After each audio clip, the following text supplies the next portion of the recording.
4ஆம் குழு மாணவி ஜெரின். அருளாளர் கார்லோ அகுதிஸ் மே 3ஆம் தேதி தொடர்கதையை கவனமாக கவனிங்கள். இக்கதையிலிருந்து கேள்விகள் கேட்கப்படும். ஒருவருக்கு ஒரு வாய்ப்பு.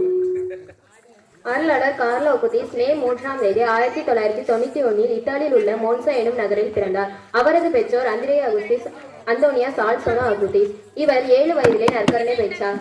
அவர் நற்கருணை அன்று முதல் அவர் மறைக்கல்வி செல்வதிலும் திருப்பலியில் பங்கேற்பதிலும் அதிக ஆர்வம் கொண்டிருந்தார்.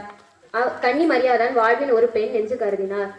ஜெபமாலைதான் விண்ணகம் செல்ல மிக சிறந்த ஏணி என்று எண்ணினார். இன்று நாம் வீடியோ கேம் மூலம் வாழ்வை வீணடிக்கிறோம். ஆனால் அவர் வாரத்திற்கு ஒரு முறை மட்டும் அறிவு சார்ந்த விளையாட்டுகளை மட்டும் விளையாடுவார். நற்செய்தி மூலம் நற்கருணை புதுமைகளை பற்றி உலக மக்கள் அனைவரும் அறிய இணையத்தில் அதை இணைத்தார்.